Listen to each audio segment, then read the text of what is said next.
I told you can't trust these. Now, Puffy done killed Tupac, man. 50 Cent went on stage last year and said this. Maybe I said because you got Tupac.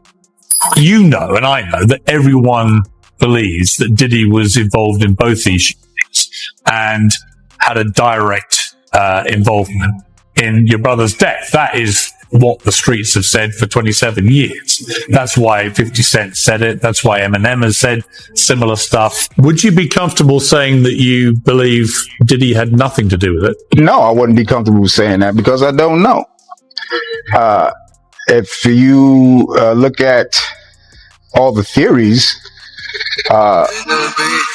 the theory involving him is quite high on the list. Ron, any comments? Any comments on the trial so far? You got to see the opening statement. He's having his day. He's having his day. He's having his day. We trust the justice system. Thank you, sir. God is good. Netflix's newest documentary series takes a bold and engaging look at the life and tragic death of Tupac Shakur, reigniting debates that have lingered for decades. Rather than issuing direct claims, the series examines the broader cultural landscape, mounting tensions, and public speculation connected to figures such as music. Executive Sean Diddy Combs, by revisiting unresolved questions with renewed detail and added context.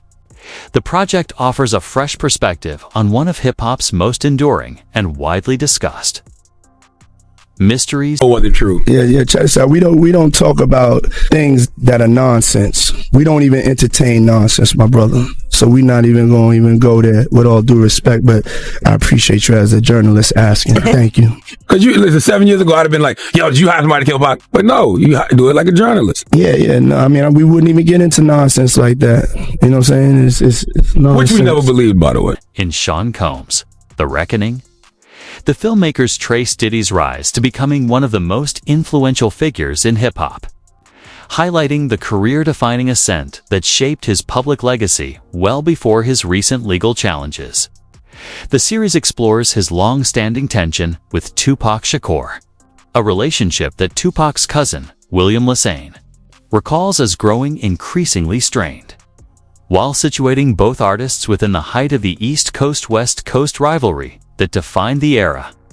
Through interviews, the documentary illustrates the intense pressure, rivalry, and shifting alliances that surrounded both camps, offering a detailed portrait of how the cultural divide of the time fueled years of rumors and speculation. By revisiting this backdrop, the series reopens long-running discussions about the turmoil leading up to Tupac's 1996 death in Las Vegas, giving viewers deeper insight into why the mystery has endured. From the former president of Bad Boy, Kirk Burroughs, who alleged during this time, Diddy had him hiring a whole bunch of people and getting cars to drive to Las Vegas. And he is now very curious into why Diddy wanted to do this. And he said, in his opinion, he now believes that Diddy was behind taking... Williams spoke candidly about the strained dynamic between the two artists, describing it as intense, deeply rooted, and impossible to overlook. He suggested that Tupac's rising influence and growing independence may have created unease within the industry. While stopping short of assigning blame, instead, he urged audiences to consider the broader circumstances surrounding the 1994 New York shooting, noting that the turbulence of the era made events difficult to fully understand in real time. Music industry veteran Gene Deal has expressed similar views, pointing to the overwhelming competitive pressure that existed between the two camps. He indicated that the rivalry placed significant strain on everyone involved, adding another dimension to an already volatile and unpredictable period in hip-hop history. And change Biggs and Bad Boy in image. I get around, talked about how fly you was, how many girls you mess with, how many cars you drive, how much money you got, what you willing to do. He took his image. Pac was the first one on the scene wearing Versace shirts. He went and got the same Versace shirts Pac had. Which, all right, some dudes would do that. You would never catch me wearing something else, something that somebody else got. He was knocking down all the women that he thought Pac was knocking down. And what I mean is having sex with them. Why would you want to have sex with women you know for sure a dude that was once cool with you?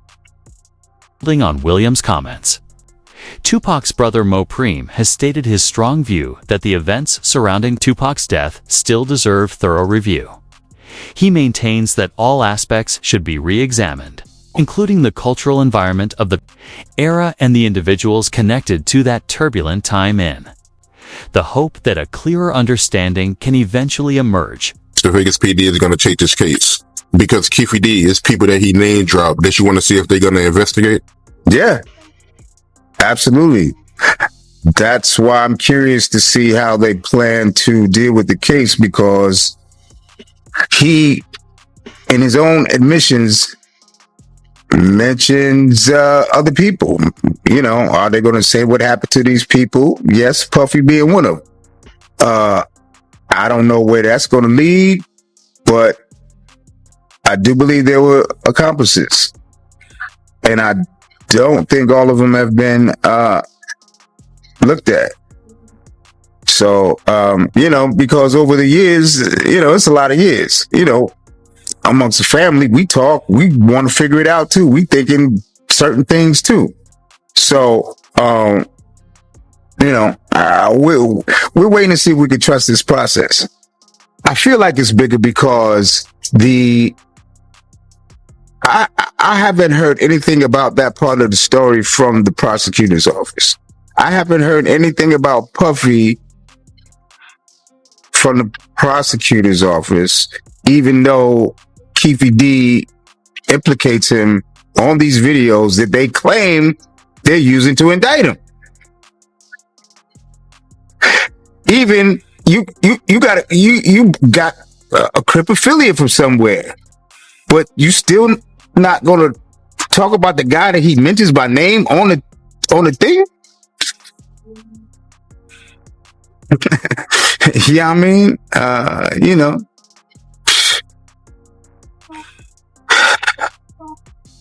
it's exhausting. You know, or you know, I'm waiting to see how far they go, because that's what everybody's talking about. That's what everybody's talking about. What about Puffy? You know, so it would be weird that the prosecutor's office wouldn't know and address it. That's why I don't know whether to trust this shit or not. Preem has also shared that during Tupac's final moments, it appeared his brother was attempting to communicate something important, a powerful memory that has remained with him over the years. He says that experience continues to fuel his determination to seek clarity about the events surrounding Tupac's death. Condition, because you got so many conflicting stories, right? You got some people that say that, you know, Tupac was moving in the hospital, he was, you know, talking in the hospital, but you being there, from your point of view, how was Tupac condition? By the time I got there, remember I was coming from LA, so by the time I got there, he had tubes in his throat, in his nose, in his mouth, so he ain't talk to me, not verbally. He was conscious. He was trying to talk. He did want to talk, but he didn't actually verbalize any words. Always, you know, that's one of my, going to be one of the biggest mysteries in my life, because he was trying to tell me something. He was trying so hard.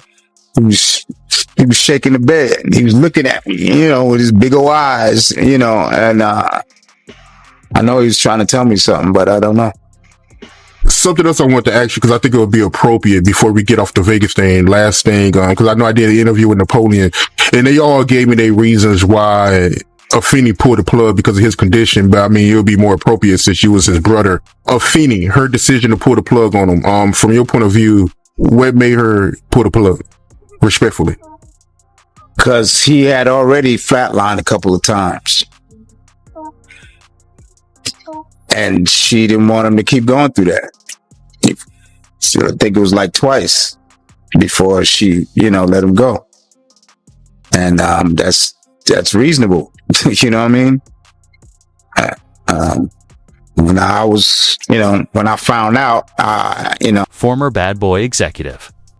Kirk Burroughs later reflected that the tension between Tupac and Diddy may have played a larger role in shaping the turmoil of the era than he initially understood. William shared a similar view, explaining that the relationship between the two artists grew more strained as Diddy focused on the rapid rise of Biggie's career, while Tupac pursued a creative path driven by his own vision. From William's perspective, Diddy may have once hoped for a stronger artistic connection with Tupac, but their differing ambitions created an atmosphere of competition that intensified the strain between them. This charged environment formed the backdrop for Tupac's 1994 visit to Quad Studios, a pivotal moment in hip-hop history where he was suddenly attacked and seriously injured. While reports indicated that Diddy, Biggie, and others were present in the building, authorities never connected them to the incident. Still, Tupac's later public reflections about his doubts and emotional response kept the discussion alive, fueling years of debate and speculation. Diddy repeatedly denied any involvement, consistently stating that neither he nor Biggie played a role in what occurred, offering another perspective. Music industry veteran Gene Deal suggested that the incident was emblematic of the intense pressure, rivalry, and unpredictability that defined the time. By presenting these differing viewpoints, the series highlights the complex and often volatile relationships that shaped hip-hop in the 1990s, an era where ambition, loyalty, and competition collided to create one of the most closely examined chapters in music history. They knew Tupac was going to get robbed at Quad Studios? Well, I don't think I'm not going to say he knew exactly he was going to get robbed, but he knew he was going to get dealt with. Because he was up there with Andre Harrell, and he was with Jimmy Henchman. And even though I think Pac may have owed Jimmy some money, or he was being disrespectful with Jimmy, and Jimmy ain't the type of dude that you was going to be disrespectful for, because he had some real wolves, and Jimmy was about it himself. You know what I mean? So now, in that essence, Puff is up there in the office with him. They know they about to deal with Pac. You know what I'm saying? I don't know the extent that Jimmy told him what they was going to do to Pac, or he's going to get dealt with or whatever like that. But I know Puff had a whip the wolf. Years later, in 2011, Dexter Isaac came forward with a public statement claiming involvement in the 1994 Quad Studios shooting, asserting that he acted at the direction of an unnamed industry figure who was reportedly present that evening. His comments added another dimension to an already complex and contested story, but remain part of a broader collection of claims, accounts, and speculation that have surrounded the incident for decades. Isaac's statement highlights just how layered, disputed, and heavily debated this chapter of hip-hop history continues to be. They know that he had another bracelet that was like a bicycle chain with charms on it, right? Just gonna say that, all right? He had a diamond chain on with the chain with diamonds at each length going through it, right? He had a big stone on the diamond ring and a smaller stone, one for 35,000 and the one for 20,000. All right, so even Stretch that did this shit, I took his bracelet too, and changed it and put his name, my man's name on it, and took off the name on it. So motherfuckers claiming that this even so hold on, homie. Claiming that he was Tupac's stepdaddy wrote me and wanted me to have my people meet him and give him back the chain and shit, talking about some redemption shit. You know, them niggas ain't had it, man. So hold on, hey Dex. So that day that happened, November 30th, 1994, it wasn't just Tupac and Freddie Nichols. Stretch was with them too? Stretch was with them too, yeah. Stretch set the whole shit up. He was in cahoots. He was giving us play-by-play where they was at. On their way there, he was in communication with Jimmy and shit. Jimmy promised him two big eggs and shit. Wow. So he sold Pac out for a quarter brick, basically. Basically. And Killboy too. Wow. Yeah. And Jimmy Henchman has consistently denied any connection to the Quad Studios shooting, stating unequivocally that he played no role in the incident. His refusal of the allegations adds yet another layer to the competing narratives surrounding the event, underscoring how much of this moment in hip-hop history remains marked by uncertainty, disagreement, and unresolved questions. There was a big frame picture, photograph on one of your walls, and it had Tupac on it wearing a Henchman Entertainment t-shirt. Now, a few years ago, there was a guy named Dexter Isaac that came forward who claimed that you were connected to the Tupac shooting. Do you have anything to say about that? No, 100%.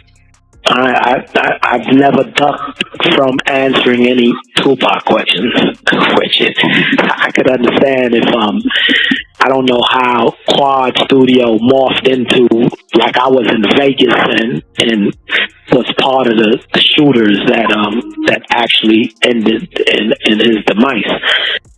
And let me say, me and Tupac were friends. And me and him were friends. I had nothing against Tupac. I liked him. He was younger than me. I'm sure that he looked up to me.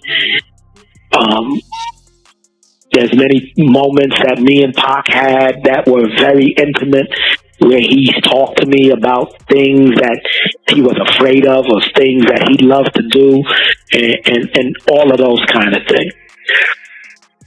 Here it is, you have a prosecutor and you have a guy who's in jail for life. When they pulled Dexter down to interview him in regards to what he knew about me and Tupac and so on and so forth, I have no doubt at this point that Dexter probably was the guy or one of the assailants on Tupac. But Dexter's story just doesn't make sense. Dexter tells a story that I wanted a ring for my fiance, and so I tell him to get the diamond ring from Tupac so I can give it to my fiance, and so on and so forth. He tells this magical story. The only person that can believe such a story is Todd Kaminsky, who was the prosecutor who was trying to make something out of nothing. Jimmy Henchman has strongly rejected any suggestion that he was involved in the Quad Studios shooting, maintaining that he had no connection to the incident. His stance further illustrates the web of competing accounts surrounding the event, and reinforces how much of this period in hip-hop history continues to be defined by uncertainty, debate, and unresolved issues. Make it clear, man, when Puffy came to LA, you used to give him protection, right? From the Southside Crips because he was scared of Suge Knight. It speaks for itself, my brother.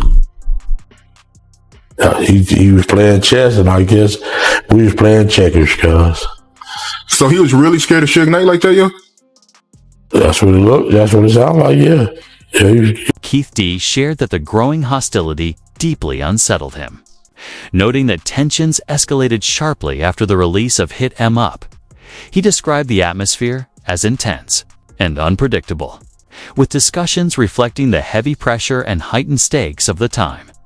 The documentary uses these reflections to illustrate how competitive and volatile the hip-hop landscape had become, conveying the fear, rivalry, and instability that surrounded many of its leading figures. Can you talk about that? Yeah, so there's Keefe D claims that there is this ongoing conversation. It happens on 3 different occasions, but most specifically when he and Puffy are at this place called Greenblatt's Deli on Sunset. And they're there. Things have spiraled out of control. Puffy's really concerned about, the welfare of his safety. And he tells Keefe D, man, I just need you to take care of this situation with Suge and Tupac. It's out of control. Tupac's on vinyl talking about killing all of our kids when they grow up. And, it's just become this really serious conflict. And he says, I just need to take care of them. And Keefe D's like, that's no problem. That's what we do. And so an agreement was made, according to Keefe D, for an amount of money. And they kind of just let it go at that point in time. But of course, Keefe D knows in the back of his mind, this is what Puffy wants done. And they all end up out in Las Vegas. Suge's out there. Before you say that, there's a couple things I want to talk about Vegas. So when you say that Keefe got offered an amount of money, according to him, was there a dollar amount? Yeah, so there was a dollar amount. But I think that, the nuances of this conversation are that, like, now I'll give you $1 million, whatever it takes. It's like exaggerated speech. But of course, when we interview Keefe D, he's like, yeah, that's what the agreement amount was, $1 million. So according to Keefe, he's claiming that Puffy offered him $1 million to kill Suge or Tupac? Both. Yeah, both their names came up. And according to Keefe D, he says, Tupac's put himself on the list by all the talking that he was doing. But it was really about Suge, because it was Suge's muscle that... Beyond the debates surrounding Tupac, Diddy has long been at the center of public attention and speculation linked to other significant moments in hip-hop, reflecting the intense scrutiny he has faced throughout his career. The documentary explores how these circulating narratives, regardless of their accuracy, contributed to an era marked by rivalry, tension, and intrigue. He paid him $1 million to try to take out Tupac and Suge Knight. Investigators early on already zeroed in on Keefe D because he is the uncle of Orlando Anderson, who was the main suspect in Tupac's unaliving. During this time, they believe that Keefe D was also in Vegas, and this is things that we have heard him say over the years in his multiple interviews, and one reason why he's on trial for the unaliving of Tupac. But then investigators really started to get curious when they found out that Keefe D was at the Peterson Museum the night that Biggie was unalived. Back in 1997, at the height of this investigation, police actually raided Keefe D's house for gang activity, and they seized one of the vehicles that were at his house because it matched the Chevy Impala description of the person who drove away after Biggie was unalived. Keefe D was a shot caller for the Southside Crips and the uncle of Orlando Anderson. It was determined that Keefe D had been in Las Vegas along with his nephew Orlando the night Tupac was shot. Additionally, Keefe D's name had come up in the original Biggie investigation when it was discovered that he was at the party at the Peterson and he had access to a Chevy Impala. After Tupac was shot, there was rumors on the street that Bad Boy Records owed the Southside Crips $1 million. After seizing Keefe D's vehicle and raiding his house for gang activity, this is when investigators would first try to question Keefe D if he had any involvement in Biggie's unaliving. And at this point in time, he really didn't talk, and he told them that they were barking up the... Kirk Burroughs reflected on the unusual circumstances surrounding the night Tupac was shot, including the group's separate plans to attend the Mike Tyson fight, which added further complexity to an already chaotic evening. The series also features Keefe D's memories of the aftermath, while noting that Diddy has consistently denied any involvement, was never identified as a suspect by Las Vegas authorities. Beyond the events of that night, the documentary examines the intense tensions and rivalries that shaped Tupac and Diddy's interactions, highlighting the mix of ambition, conflict, and scrutiny that kept the hip-hop community on edge and continues to fuel discussion decades later. That's a similar story to what I heard from somebody that I know is not, I know she's not lying because she had no reason to lie. First, she told me she saw somebody doing something to him, and she walked in and she thought, he didn't, he never said nothing. He didn't even acknowledge her. So she's thinking she's under the radar. Next thing, she's hanging out in Miami, and, she comes back and says she don't know what happened, and she woke up. And so, What did she say she saw? Someone giving him head.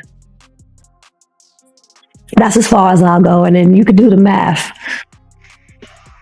Were they famous? Did she say they were famous? Oh no, they wasn't famous. They was an assistant working with her. Yeah.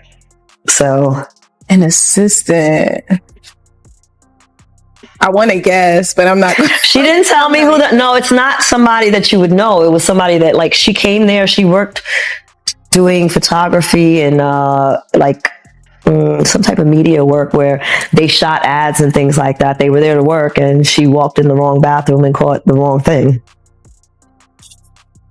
Oh, wow.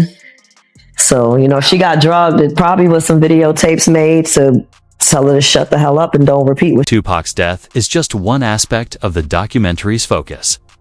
It also looks closely at Diddy's relationship with Biggie, exploring how straightforward or complicated that connection really was. People close to the artist suggest that the reality behind the public image was far more nuanced, revealing a complex mix of loyalty, ambition, and tension that defined one of hip-hop's most legendary partnerships.